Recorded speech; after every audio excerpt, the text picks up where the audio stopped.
Ano ang tawag sa paring malungkot? Ano?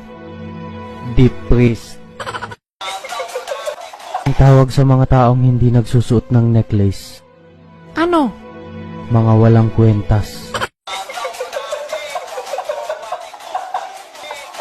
Anong sabi ng patatas sa uncle niya? Ano? Hello po, tito. Ano ang tawag sa cake na may ubo? Ano? Calf cake. Ano ang tawag sa palakang nagluluto? Ano? Kukak. Ano ang tawag sa langka na mag-isa? Ano? Lang kasama. Ano ang tawag kapag nakatulog ka sa Uber? Ano? Sleep Uber.